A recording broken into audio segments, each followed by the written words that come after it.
अस्सलाम वालेकुम।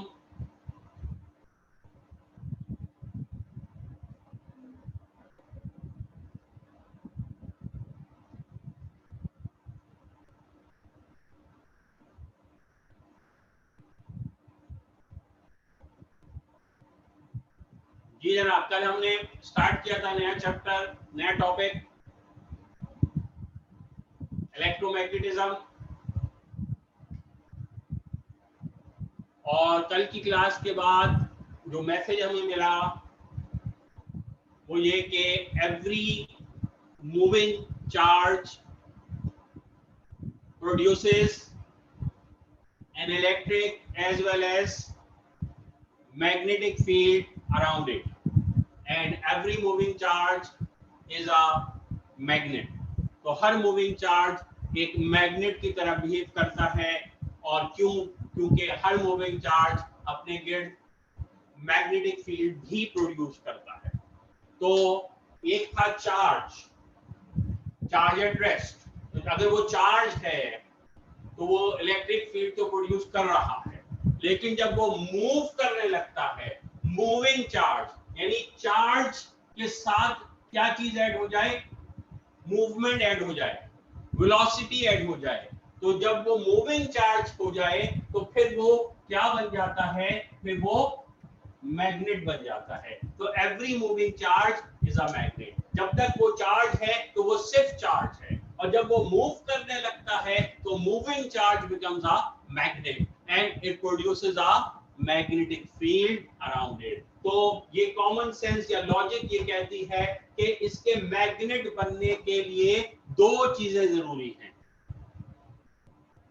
इसके मैग्नेट बनने के लिए दो चीजें जरूरी हैं, एक इसका चार्ज होना जरूरी है और दूसरे इसका मूविंग चार्ज होना जरूरी है। तो अगर वो खाली न्यूट्रल ऑब्जेक्ट है और वो मूव करे तो मैग्नेट नहीं होगा, तो चार्ज होना जरूरी है। सो उसका मैग्नेट होने की प्रॉपर्टी या मैग्नेटिक प्रॉपर्टीज का इजहार कहां से आ रहा है, दो चीजों के कॉम्बिनेशन से, एक उसके चार्ज होने से और दूसरे उसके मूविंग होने से। और ये दोनों चीजें जितनी ज्यादा होंगी वो उतना ज्यादा मैग्नेट होगा, यानी उसकी मैग्नेटिक फील्ड उतनी ज्यादा बनेगी, वो उतना स्ट्रॉन्ग मैग्नेट बनेगा। कौन सी दोनों चीजें, एक उसका चार्ज होना और दूसरे उसका मूविंग होना। तो whenever you have a moving charge, it is a magnet, and if you make this magnet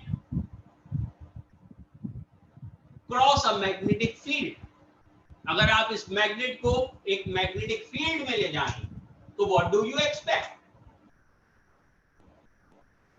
उस पर फोर्स लगेगी। तो जब एक मैग्नेट को एक मैग्नेटिक फील्ड में ले जाएं तो उस पर फोर्स लगेगी। तो यहाँ हमारा मैग्नेट कौन है, हमारा मैग्नेट एक मूविंग चार्ज है। तो we have a moving charge, और हम उसे कहाँ ले जाने वाले हैं, हम उसको कहाँ सैर कराने के लिए ले जाने वाले हैं, हम उसको एक मैग्नेटिक फील्ड में ले जाना चाहते हैं। तो फर्ज कीजिए आपके पास एक मैग्नेटिक फील्ड है और उसकी स्ट्रेंथ, मैग्नेटिक फील्ड की स्ट्रेंथ को हमने किससे जाहिर किया, कैपिटल बी से, और इसका नाम क्या है, मैग्नेटिक फ्लक्स डेंसिटी। तो एक मैग्नेटिक फील्ड है, यूनिफॉर्म मैग्नेटिक फील्ड, जो किसने प्रोड्यूस की है, जो एक मैग्नेट ने प्रोड्यूस की है। मिसाल के तौर पर हॉर्स शू शेप मैग्नेट ने प्रोड्यूस की है, यहाँ उसका नॉर्थ पोल है, यहाँ उसका साउथ पोल है, और एक मैग्नेटिक फील्ड मौजूद है। तो हमारे पास एक मैग्नेटिक फील्ड है। अब इस मैग्नेटिक फील्ड से में अगर एक और मैग्नेट को लाया जाए तो that magnet is expected to experience a force.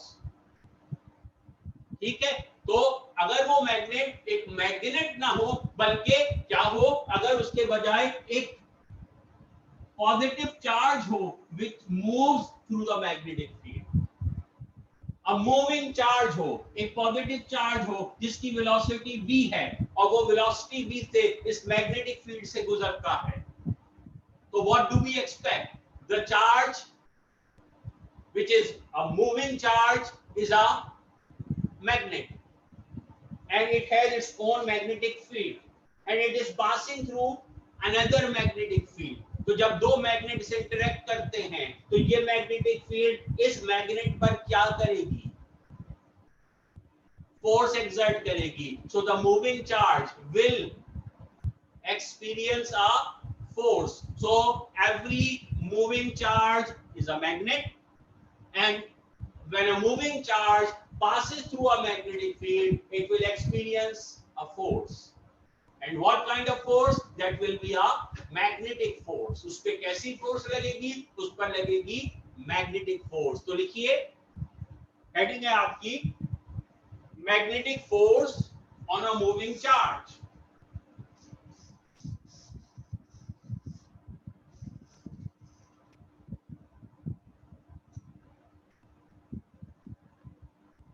Magnetic force on a moving charge.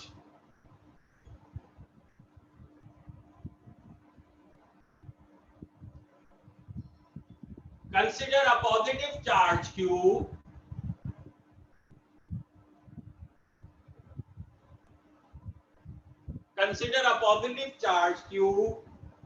moving with a velocity v,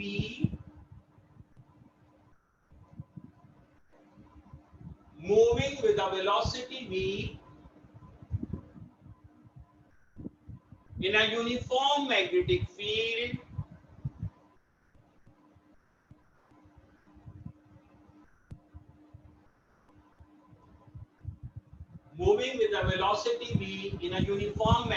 field of strength B.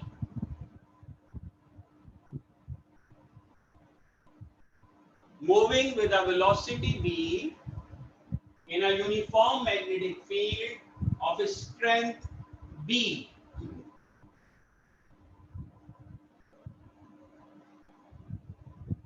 The magnetic force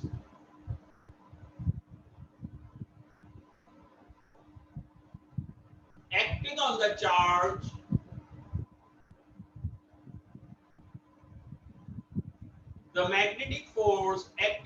charge is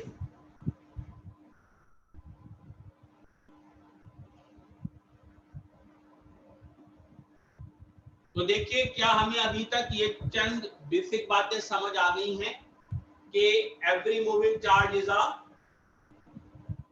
magnet and produces a magnetic field around it. So when a moving charge passes through another magnetic field, तो वो magnetic field इस moving charge पर force लगाएगी. क्यों लगाएगी? क्योंकि ये क्या है? मैग्नेट है. और कैसी फोर्स होगी?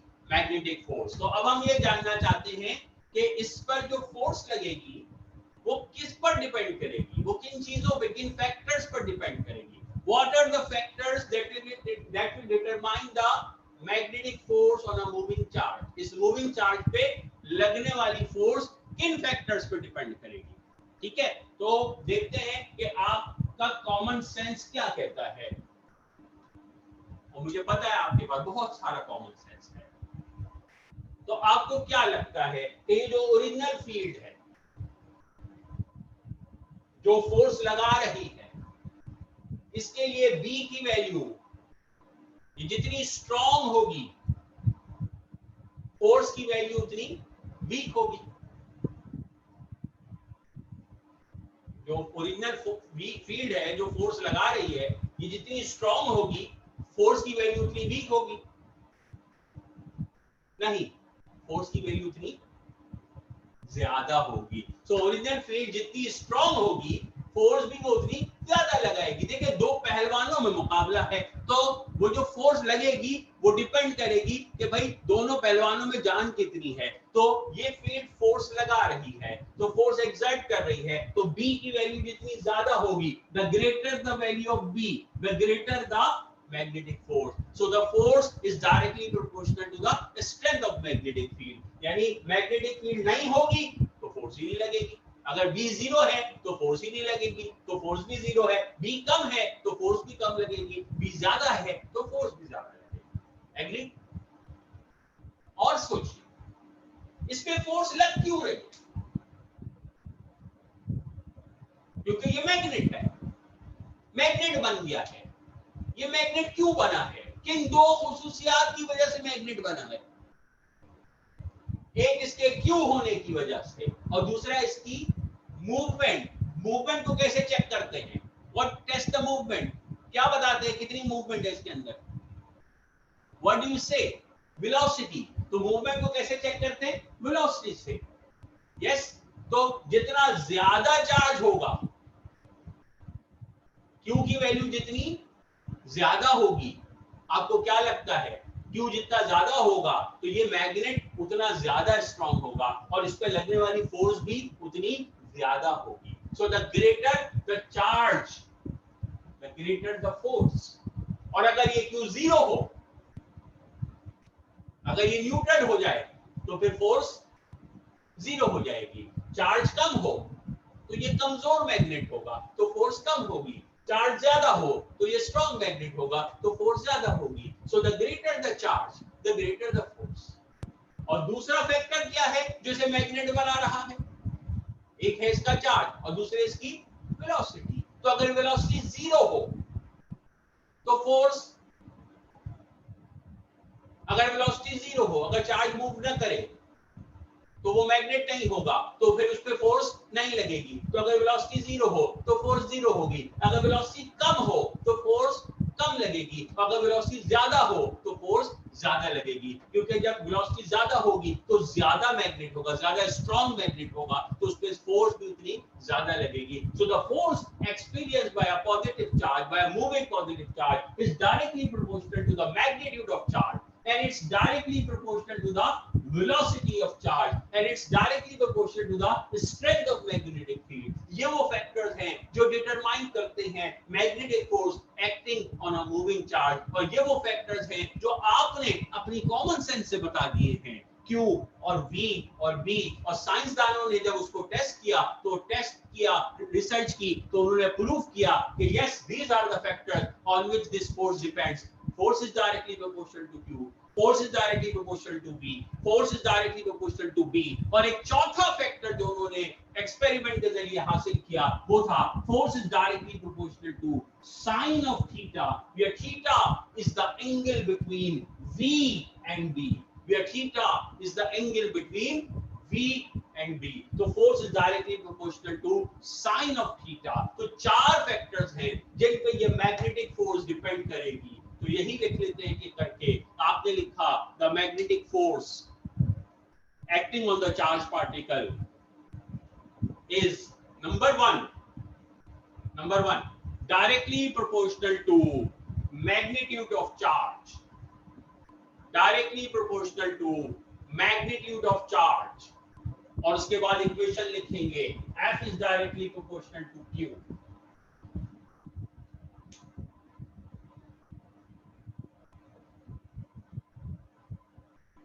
F is directly proportional to Q. Number 2, main heading वही चल रही है, यानी मेन स्टेटमेंट वही चल रही है। The magnetic force on a charged particle, on the charged particle is directly proportional to magnitude of charge. Number 2, directly proportional to velocity of charge,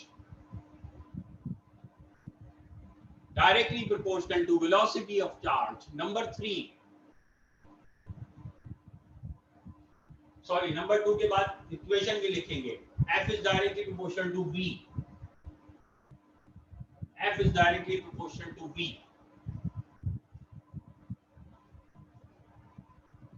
And number 3, directly proportional to strength of magnetic field, directly proportional to strength of magnetic field. अब equation लिखेंगे F is directly proportional to B,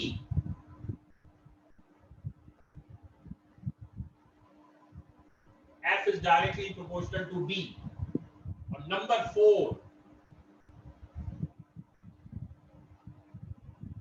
directly proportional to sine of angle between V and B, sine of angle between V and B.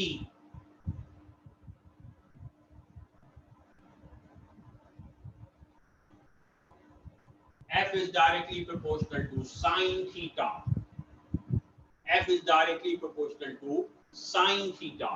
और फिर इन चारों equations को number दे देंगे 1 2 3 4, चारों equations को number दे देंगे 1 2 3 4। तो combining equations 1 2 3 and 4 combining equations 1 2 3 and 4, तो जब आप चारों को एक साथ लिखना चाहेंगे तो आपके पास इक्वेशन आ जाएगी क्या, f is directly proportional to q vb sin theta. f is directly proportional to q vb sin theta. और साइन ऑफ प्रोपोर्शनैलिटी को चेंज करेंगे साइन ऑफ इक्वालिटी से, तो क्या होगा, कांस्टेंट आएगा। और आपकी खुशकिस्मती से इस कांस्टेंट की वैल्यू 1 है। तो इस कांस्टेंट की वैल्यू 1 है, तो इसलिए आपकी इक्वेशन आसान हो गई, यानी इसमें k की जगह 1 आएगा, तो f इज इक्वल टू क्या, q v b sin theta. क्यों, since constant is equal to 1, f is equal to q v b sin theta since constant is equal to 1।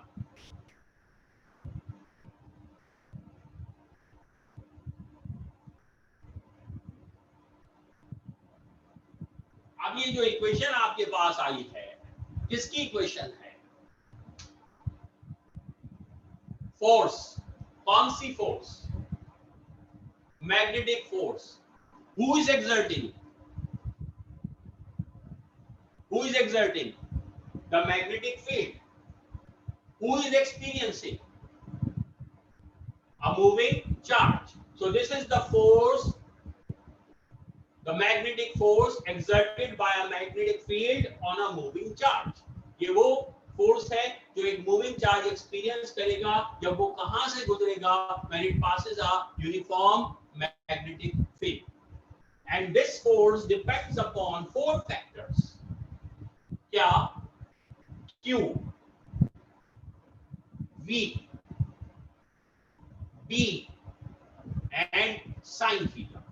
Q क्या है, मैग्नीट्यूड ऑफ चार्ज, V क्या है, velocity of charge, B क्या है, strength of magnetic field, and theta क्या है, angle between V and B। ये जो इक्वेशन आपके पास आई है, इस इक्वेशन में देखिए राइट हैंड साइड पे क्या लिखा है, F is equal to Q V B sin theta. मुझे इसकी इस इक्वेशन की राइट हैंड साइड में कुछ इंटरेस्टिंग चीज नजर आ रही है। ये देखिए, ये क्या है, VB sin थीटा। तो आपने कहा था कि कहीं भी हमें लिखा देखे AB sin थीटा तो क्या होता है, 3 सवाल। तो VB sin थीटा, तो 3 सवाल। What is V, magnitude of velocity, velocity is a vector quantity, magnitude of velocity. What is B, magnitude of flux density, flux density is a vector quantity, जैसे electric intensity भी vector quantity, तो ये magnetic flux density it's a vector quantity. तो what is V, magnitude of a vector V, what is B, magnitude of a vector B, and what is theta, angle between V and B। इसका मतलब क्या हुआ, तो जब तीनों जवाब निकल आए तो इसका मतलब ये हुआ कि हम कह सकते हैं कि जो VB sin थीटा है ये दरअसल क्या है, ये दरअसल क्रॉस प्रोडक्ट है किसका, V और B का। तो हम नेक्स्ट स्टेप में इक्वेशन में क्या कर सकते हैं, Q की जगह लिखेंगे Q और VB sin थीटा की जगह लिखेंगे cross product V cross B।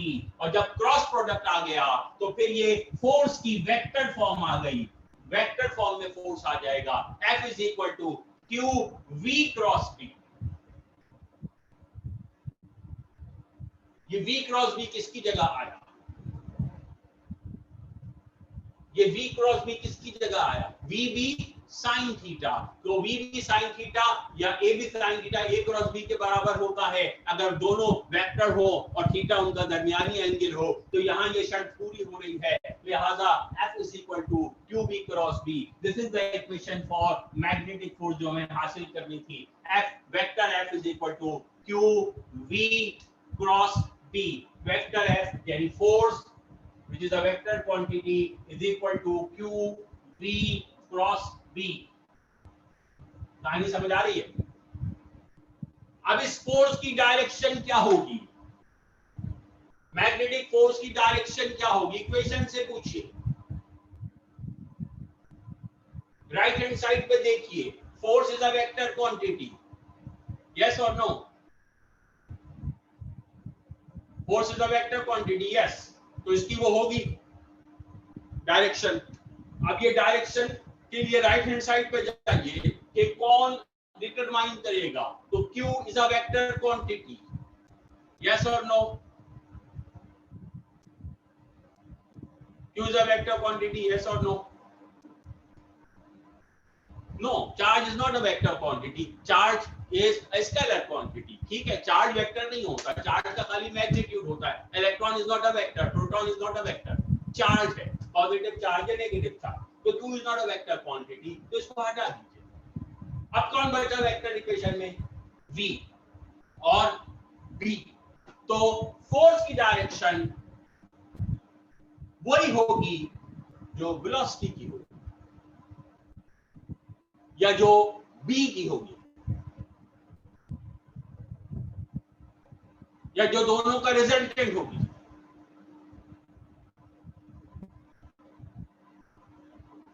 Force की डायरेक्शन वही होगी जो b की होगी, या जो b की होगी, या जो दोनों का रिजल्टेंट होगी, या जो दोनों का प्रोडक्ट होगी।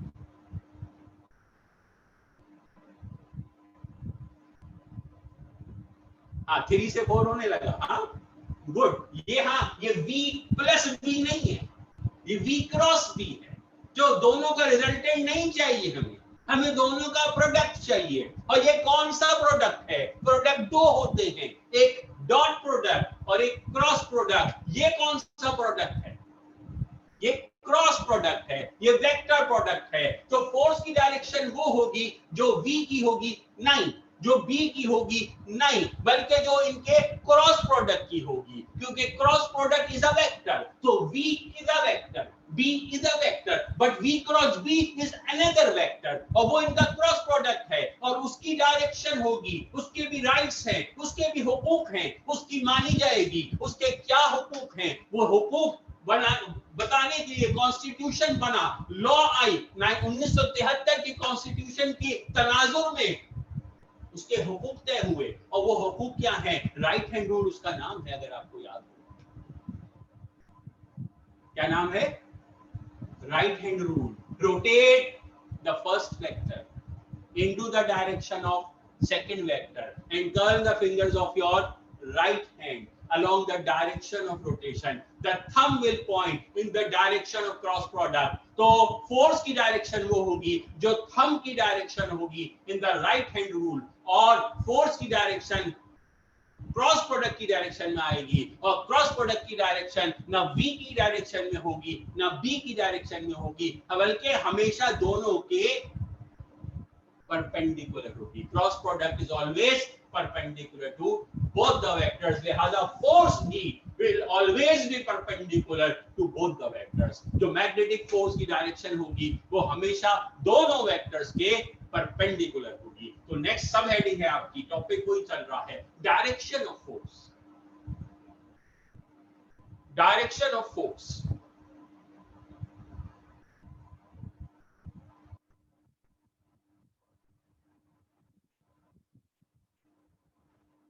As per right hand rule,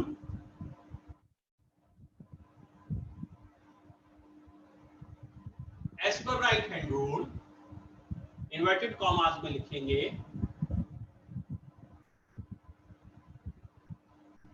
rotate the first vector v, rotate the first vector v into the direction of second vector b,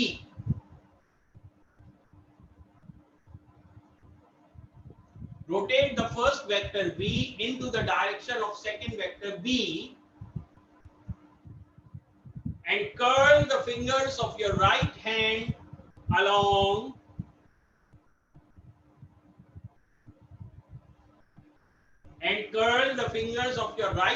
along direction of rotation.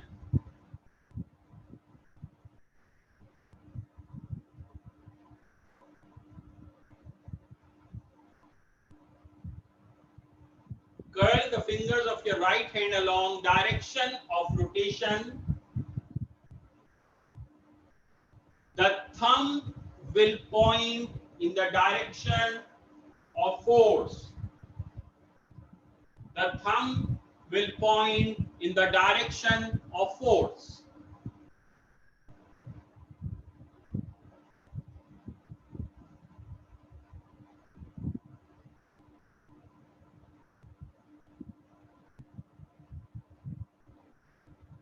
The thumb will point in the direction of force.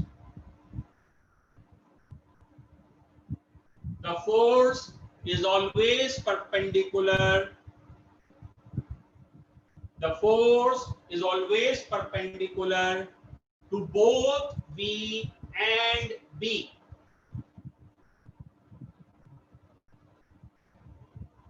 The force is always perpendicular to both V and B.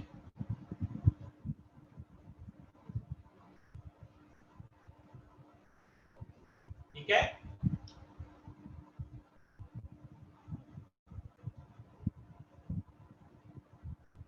नई term आई हमारे पास इस पूरे description में, हमें उसको define करना चाहिए।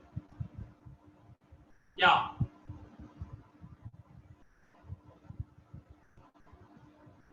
Magnetic flux density.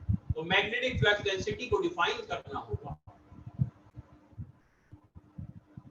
और डिफाइन करने के लिए हेल्प लेते हैं हमेशा उस इक्वेशन से जिसमें सबसे पहले वो टर्म आई हो। तो मैग्नेटिक फ्लक्स डेंसिटी की टर्म कैपिटल बी सबसे पहले आपने किस इक्वेशन में पढ़ा? कौन सी इक्वेशन में आपने सबसे पहले बी को देखा?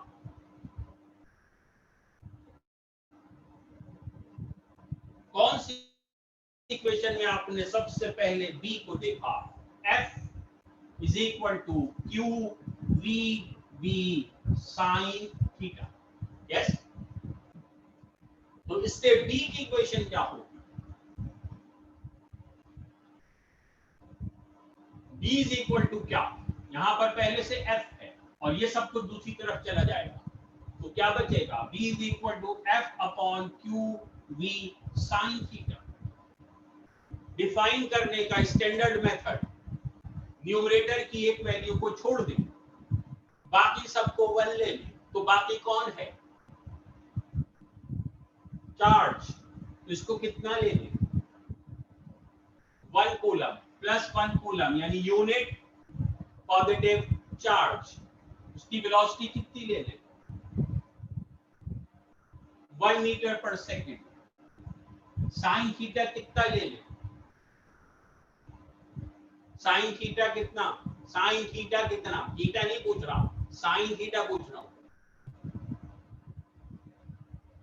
थीटा नहीं पूछ रहा, अभी तो साइन थीटा पूछ रहा हूं। Q1 होना चाहिए, V1 होना चाहिए, साइन थीटा भी 1 होना चाहिए। तो साइन थीटा 1 कब होगा? जब थीटा 90 डिग्री होगा। एक्सेलेंट। तो जब थीटा 90 डिग्री होगा, थीटा 90 डिग्री कब होगा? Theta is the angle between V and B। तो जब वेलोसिटी मैग्नेटिक फील्ड के परपेंडिकुलर होगी। सही? तो जिंदगी आसान। B की डेफिनेशन तैयार। अगर ये 1 हो और ये 1 हो और ये 1 हो तो फिर B बराबर हो जाएगा किसके? F के। What is F? Force experienced bye कैसा चार्ज? Unit positive charge. क्या कर रहा है? डांस कर रहा है? नहीं, मूव कर रहा है। Moving with a velocity of 1 metre per second. कहां? In a uniform magnetic field. किस डायरेक्शन में?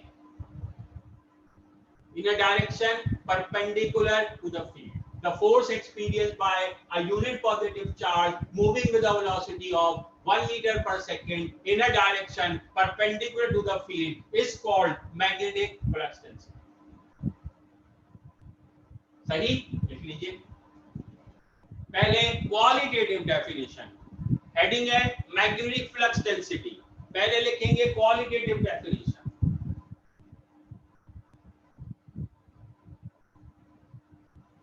What is the qualitative definition? Qualitative definition क्या होगी?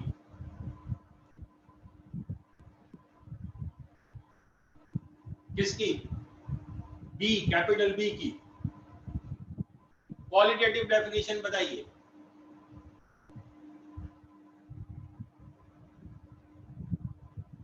Sakina Zahra.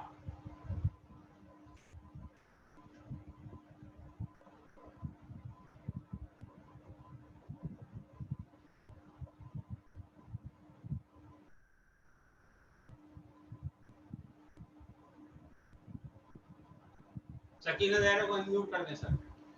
Sir the strength, strength, very good. किसकी स्ट्रेंथ? मैग्नेटिक फील्ड की। ओके, हया Javed. Sir मेरा भी यही आंसर था। बोले, ये नहीं बोले मेरा ही। Sir it is the strength of a magnetic field. The strength of magnetic field. तो पहली qualitative definition लिखिए। The strength of magnetic field is called magnetic flux density. The strength of magnetic field is called magnetic flux density.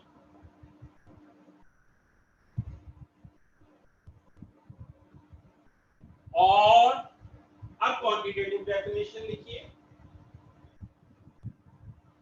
और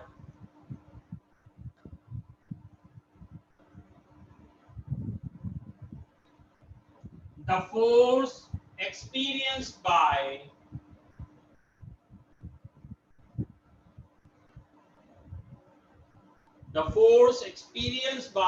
a unit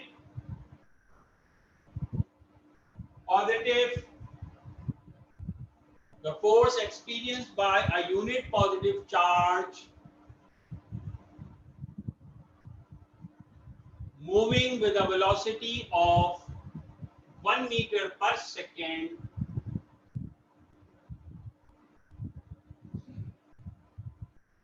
the force experienced by a unit positive charge moving with a velocity of 1 meter per second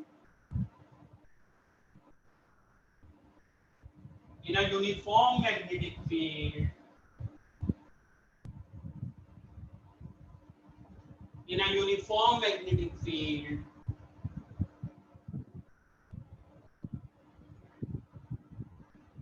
in a direction perpendicular to the field. In a direction perpendicular to the field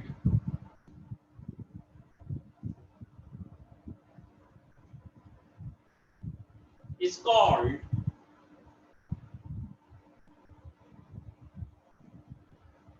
magnetic flux density. Is called magnetic flux density.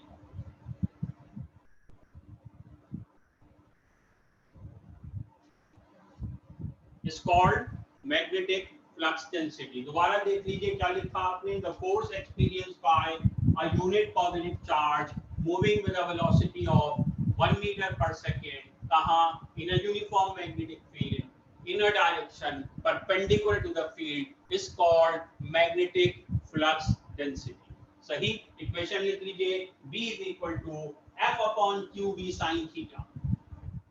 B is equal to F upon Q V sin theta.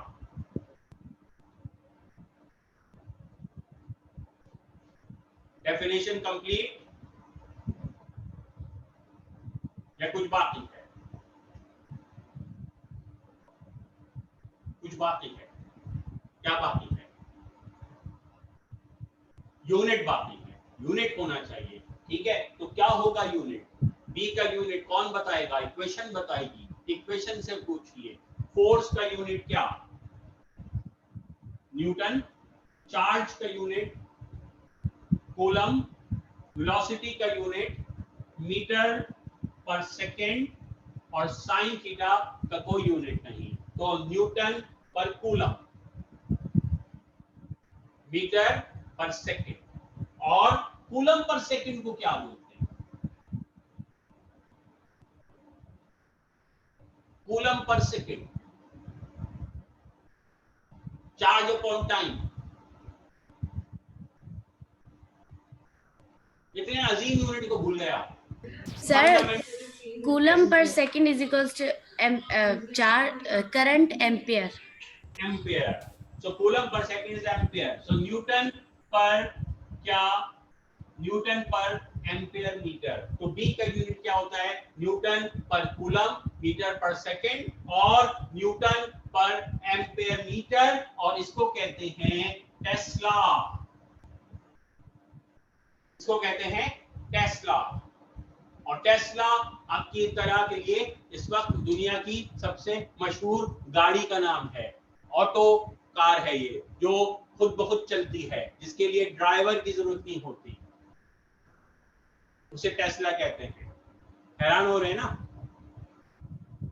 ऐसी गाड़ियां होती हैं मतलब आ गई हैं। And मैं बैठा हूँ, मेरा एक दोस्त है अमेरिका में, एक स्कूल फेलो है, तो वो वहाँ डॉक्टर है, तो उसके यहाँ गए थे हम मिलने बच्चों के साथ। तो उसके पास टेस्ला कार है, तो बाकायदा वो गैराज में खड़ी थी, तो वो बाहर निकला और फिर उसने गाड़ी को रिमोट पे कुछ दबाया, गाड़ी खुद ही बाहर आ गई। हम सब डर गए, क्या हो रहा है भाई इसके घर में। फिर उसने गाड़ी ने डांस करके दिखाया हुआ है, दैट कार डांसेस। तो दरवाजे खुले, म्यूजिक बजा, बोनट हिला, अजीबोगरीब भाई।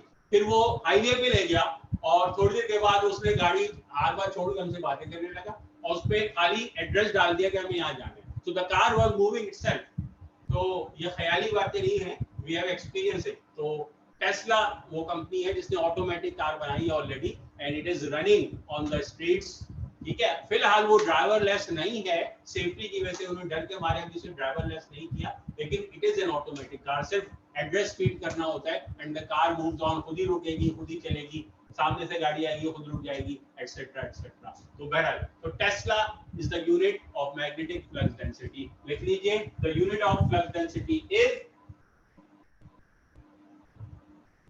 the unit of flux density is, ये मत लिख दीजिए automatic car, unit of flux density is newton per coulomb metre per second, और newton per ampere metre, called tesla.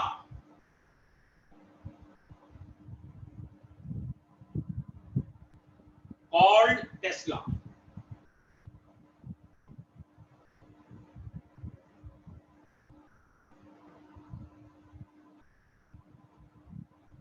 तो अब क्या करना चाहिए?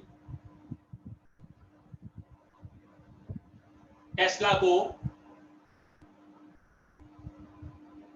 खरीदना चाहिए? नहीं, टेस्ला को डिफाइन करना चाहिए। अभी हम ये वाले टेस्ला को पढ़ रहे हैं, टेस्ला को डिफाइन करना चाहिए। तो टेस्ला को डिफाइन करने का मतलब लिख रहे हैं टेस्ला, वन टेस्ला। तो वन टेस्ला के लिए इक्वेशन से ही पूछेंगे दोबारा। डिफाइन करने का तरीका आपको सिखा दिया है, कौन बताएगा मुझे क्या करना चाहिए? लाइबा नदीम, क्या करना चाहिए? नहीं, माइक में बोलिए। सर सबको यूनिट ही दे देंगे। सब में कौन? सब में कौन? न्यूटन, एम्पियर और मीटर। ये क्या है? फोर्स। फोर्स को भी वन ले लें। तो सबको वन लेने का मतलब, पहले हमने चार्ज को वन लिया, वेलोसिटी को वन लिया, साइन थीटा को वन लिया, फोर्स को छोड़ दिया था। जब यूनिट को डिफाइन करना है, जब बी 1 टेस्ला चाहिए, तो बी का आंसर 1 टेस्ला कब आएगा? जब ये भी 1 हो जाए, यानी फोर्स भी 1 न्यूटन हो जाए। तो अगर सबको 1 ले लें तो बी 1 टेस्ला हो जाएगा। That's how you define it. तो जो डेफिनेशन अभी आपने लिखी है, सिर्फ इसके शुरू में एक इजाफा होगा। बी की डेफिनेशन पढ़िए।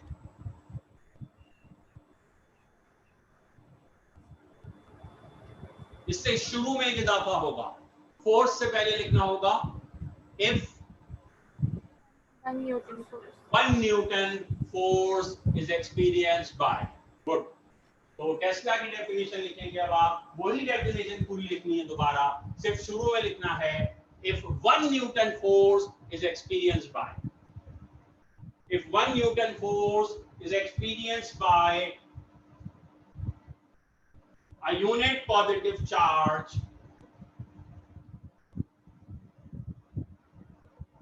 one Newton force is experienced by a unit positive charge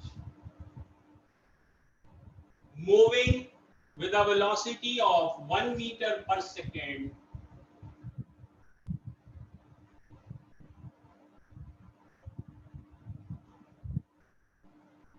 moving with a velocity of 1 meter per second in a uniform magnetic field, in a uniform magnetic field, in a direction perpendicular to the field, in a direction perpendicular to the field, then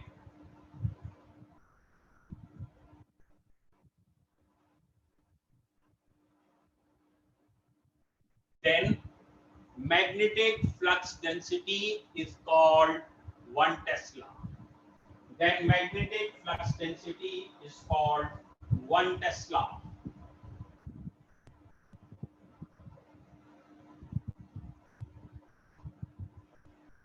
So 1 Tesla is equal to 1 Newton per ampere meter. 1 Tesla is equal to 1 Newton per ampere meter. ये इसकी equation हो जाएगी. 1 Tesla is equal to 1 Newton per ampere meter.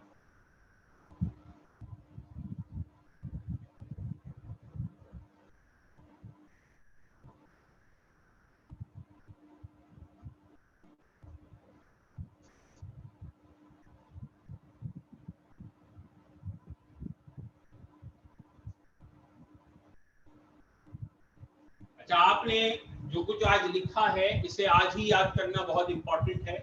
आपको पता है नया chapter है, नए टॉपिक्स हैं और हम नई नई डेरिवेशंस और डेफिनेशंस पढ़ने जा रहे हैं. तो जो थोड़ा थोड़ा साथ साथ याद करेंगे तो फिर अगला कॉन्सेप्ट ज्यादा जल्दी ग्रास्प होगा, ज्यादा जल्दी समझ आएगा. तो जो आपने आज लिखा है खास तौर पे फोर्स की डेरिवेशन, फ्लक्स डेंसिटी की डेफिनेशन और टेस्ला की डेफिनेशन, ये आपको आज ही याद करनी है अच्छी तरह.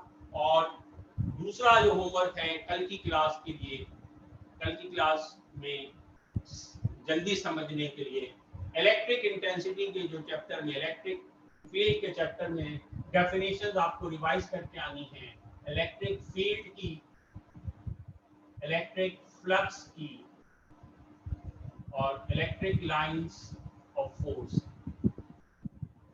Electric lines of force, electric field and electric flux. तो इलेक्ट्रिक फ्लक्स पूरा यानी कि definition, maximum flux, minimum flux. तो अगर आप ये रिवाइज करके आएंगे या पढ़ चुके हैं या आप याद कर चुके हैं, इसका 3-4 दफा टेस्ट दे चुके हैं, इसको रिवाइज करके आएंगे तो कल हम पढ़ेंगे मैग्नेटिक फील्ड और मैग्नेटिक फ्लक्स और मैग्नेटिक लाइंस ऑफ फोर्स. तो अगर आप ये रिवाइज करके आएंगे तो आप मैग्नेटिक फील्ड का टॉपिक बहुत जल्दी ना सिर्फ समझ लेंगे बल्कि क्लास में ही याद भी कर सकेंगे.